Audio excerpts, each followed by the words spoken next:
Climate. It's quite an important part of the game. This was changed from Warhammer 1 to Warhammer 2 so that it becomes, easier, so that it can conquer the whole map, but it's still difficult to do so. And you have many different climates. Not every faction manages to survive properly in all of them, it's loreful, of course, but it may be a mechanic that people want to see reworked. So hence why I'm talking about it. So for instance, for Brettonia here, if going on unpleasant climate means having to deal with higher construction costs, lower casual replenishment rate, lower income from the buildings, and even uninhabitable, it becomes really difficult to build or improve these settlements, to even benefit from them later on. Hence why I would like to speak a little bit about climate and how I would change things, how I would rework them, perhaps in a loreful way. So let's try it out. Now, there are some races who have no issue whatsoever with the climate. For instance, the Beastmen have no issue whatsoever with the climate because they are a horde faction. It wouldn't really make too much sense, so there you have it. They have no issues with climate. Then we also have the Chaos Dwarfs. They have no issues with climate whatsoever. You can conquer anywhere if you wish, which is always good, of course. Then there's some specific ones, such as Nakai, who is a horde, and the Oxyotl, who also has no issues with climate whatsoever and can conquer everywhere. Then we have the Warriors of Chaos. All of them can conquer as it pleases them, and the Wood Elves as well. They have everything being suitable, which is great, of course, for them. Now, this does not stop players from conquering anywhere they want, but it's quite a deterrent to it. And if you wish to play a bit of a longer campaign, for instance, in this campaign I achieved the Long Victory campaign. This is my current Karl Franz campaign, and I want to go for domination. And once you look at the climate, you see this. Lots of uninhabitable, it's difficult, it won't be very easy for me to improve those places, and maybe, I would like the chance to do it. I don't want to have to conquer the Dwarfs, I don't want to have to conquer the Brettonia to get better lands, So that's just sort of an idea. And many times this is immediately something that players will see and will say, well, time for a new campaign, which is what I'm talking about. Now let's compare to the Chaos Dwarfs campaign, where I have no such limitations. I can conquer anywhere I want, I can go anywhere I want, have no issues with the climate whatsoever. Now this also means I can go to war with anyone and have no issues. Maybe I want to go into an order-based style campaign with the Chaos Dwarfs. Maybe I want to join the Order factions just for fun. So this also gets into the spirit of what it is, in essence, a sandbox game. So that's the idea here, you see? So the point? I would like for CA to consider a climate rework. My idea, which I'm sharing here, make it so that each faction or each race, like the Skaven here for instance, they have a sort of way to terraform or to symbolize how the men, women, lizards or Skaven or whatever, they start finding ways to actually live in those different areas or to change the landscape to be able to survive there. Now this would also give you something to do in the mid to late game, which is always important, and maybe you can turn the whole world into your habitable place forever. Now, you have to pay attention, of course, to the lore. So sometimes I'll hit the mark on the lore, and sometimes I won't, so just let me know about it. But I do want to give some feedback and to collect some feedback from you guys. Please offer your own on the comments below, friends and viewers, just so that we can have some ideas to send out to CA.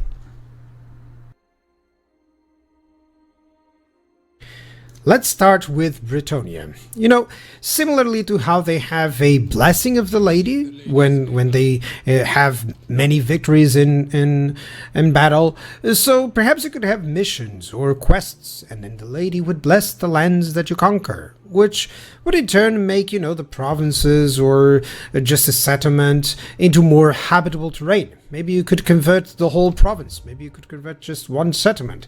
Perhaps that would be a nice idea to have, and it would tie into already the blessings of the lady.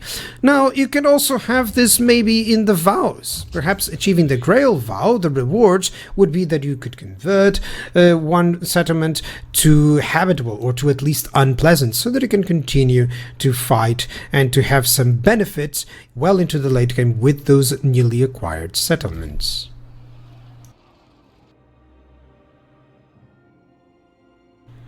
The Demons of Chaos, so good old Daniel, here named Tamar, but he does need something to do with glory. So why not having him spend glory to receive blessings from the Chaos Gods to allow your settlements to thrive? He doesn't have a lot of issues with climate, but still, it would be a very nice idea to at least use that demonic glory. He has just some unpleasance with the mountains and such, and just some uninhabitable in the desert. So perhaps using that glory to turn those into more profitable settlements would be a nice idea to at least have something to do with that glory later on.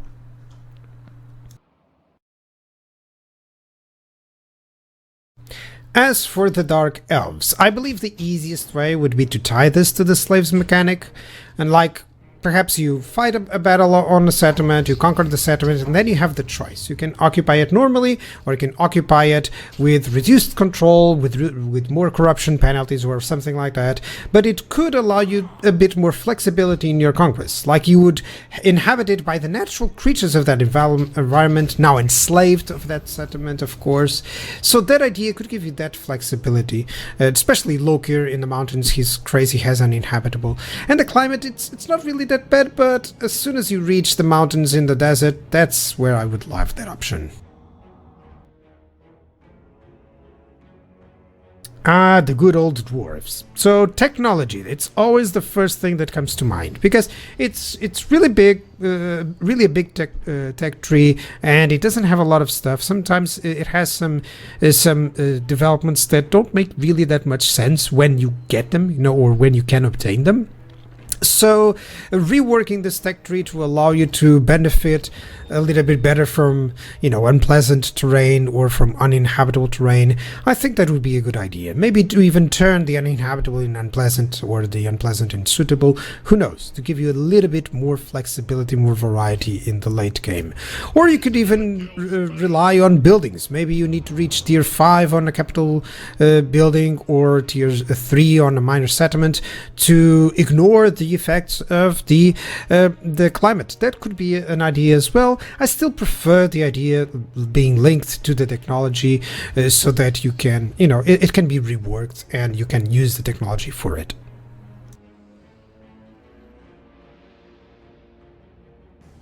The Empire. So humans have always adapted well to different climates, so why not use the Empire to explore that idea? Perhaps by owning a settlement for a specific amount of turns, it could slowly shift towards a more habitable climate, or to have reduced effects from that climate. Maybe just the replenishment rate, maybe just the income, maybe the construction costs. They get used to it, they cope better with the climate, and that's how it works. This could even have a cost in gold or prestige or any other way in the new rework coming with the DLC of Thrones of Decay, so that you could honestly have something to do with that prestige too.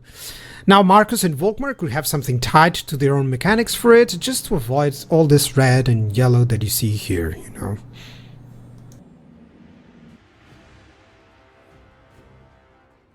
So, Grand Cathay. Now, the easiest way is to use the harmony for it. Now, say you have a province or settlement with perfect harmony for 10 turns.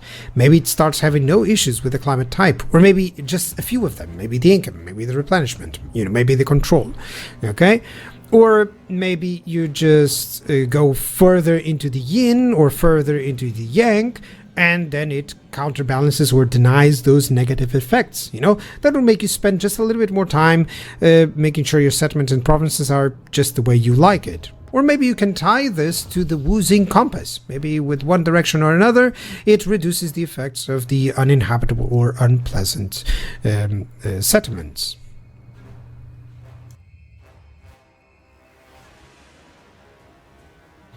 Greenskins. The race with the Krumpen. Now, to be honest, I have few ideas for these guys, you know? They actually work out well, but perhaps let's tie it out, of course, to the big WoG rewards. So you conquer a settlement with a WoG that is in an unpleasant or uninhabitable climate for you. For that time that you have the banner reward, all of the settlements of that climate just do not give you penalties or have reduced effects, you know, or maybe just for 20 turns or 30 turns or 40 turns or something like that. As a greater reward for it, it will allow you maybe to sometimes attack a specific location just to have that reward, a little bit more variety. That could work.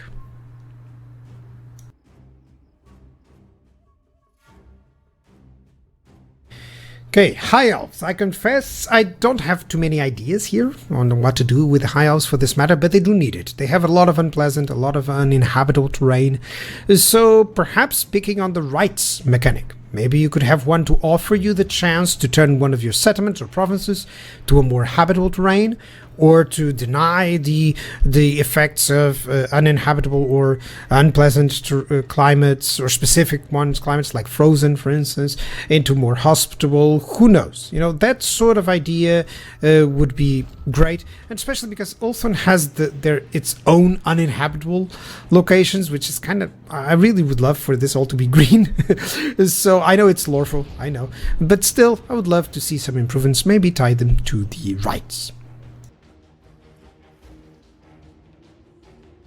Now, Monog God factions. I know it should be Khorne right now for the order, but Slaanesh actually has a cult here. So maybe tie this out with a cult rework, you know, and maybe the cults would slowly help you, the settlement become suitable. You know, that sort of idea would be nice as well. It doesn't need to change the climate, just to ensure that you don't have the negative effects. Or maybe the unholy manifestations can actually turn that, can actually change that, so that you're no longer having the negative effects of that or that type of settlement, or that type of climate, sorry. Or, you know, it can be all of those, it can be just a few. They don't have a lot of issues, really. It's mostly in the desert and magical forests, but still, yeah, I think it would be nice for, and this is of course for all Monog God factions. Now, for Kissle, they already have the magic words of climate change. They have the edict, which changed it. It honestly sounded quite a nice way to do it. I believe it is already in decent place. Maybe just tweak it a little bit according to the needs. And yeah, I think that's the idea. This just needs to be tweaked, and I like the idea of the edict, so that you can maybe build up that province, and then you can change that, and it's fine. That sort of idea feels really good for Kissle.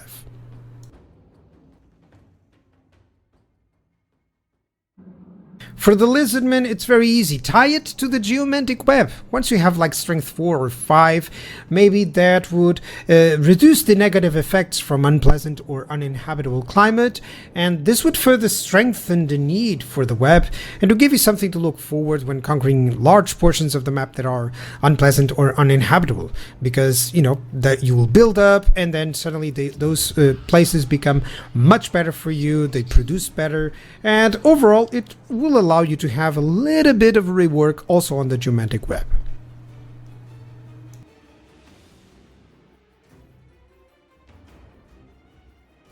Norsk, a very specific case. They don't have a lot of unpleasant, they don't have any uninhabitable other than ocean, but perhaps it could simply be tied into some of the monster hunts, or to the effects of the gods. Maybe you raise a few places you dedicate to this god, maybe you raise specific places that you dedicate to the god, and then desert becomes pleasant for you. Or capture a specific monster, who knows, and earn a gift from the chaos gods in return. Or, you know, just achieve level 3 and suddenly the unpleasant issues are resolved. You know, something like that could just add and ensure that you can conquer the whole world with Norsk without any issue. With the Ogre Kingdoms, maybe one of the gifts of the Maw could be allowing a temporary boost to specific provinces or settlements to avoid those penalties. Maybe to disregard a specific climate issue while you're conquering. Now, of course, they are nomadic. They really rely on the camps instead of the actual places. They don't have a lot of issues with the climate, you know, just a few unpleasant and uninhabitables. but still that would work nicely with these semi-nomad ogres. Of course, tie it in, to the offers to the Great Maw to make it a little bit more loreful, and who knows, then you can conquer the whole world and see it very green for your eating needs.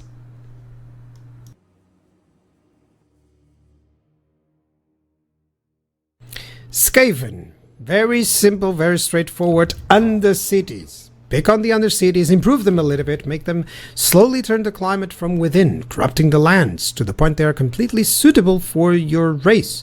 Some buildings could do this, maybe cost some food while at it, that sort of idea. And of course, because when you conquer the settlement, the undercities are destroyed, that would have to be a very good mechanic that would work out on that case. But of course, that would be for CA to develop. It can be tied also to the Skaven corruption, perhaps. It's not like the Skaven really need it. They don't have too many issues with climate suitability. Mostly it's just around the island of Ulthuan, of course, but who knows, ignoring a little bit of the lore aspect here, who knows, it could give you the idea of let's go and conquer Ulthuan, because we do have that mechanic. Let's explore the idea and put undercities all over Ulthuan, right? Okay, for the Tomb Kings, it's something that they really need. They don't have a lot of climate suitability. Most of it is in the desert. They have mountains and pleasant. They have frozen, uninhabitable, and chaotic wasteland as well. So, yeah, basically, I think it could capture specific locations of power, maybe capitals of other races, maybe capture Altdorf, and suddenly the type of land, the temperate climate becomes good for them, becomes pleasant for them. Who knows? This can be even tied to the books of Nagash. Perhaps I confess I don't have a lot of ideas here, but maybe tie them to the books of Nagash would give you a little bit more flexibility, more variety in your campaigns with Cetra and others, so that you can, try and conquer and dominate the whole world without having too many issues with climate.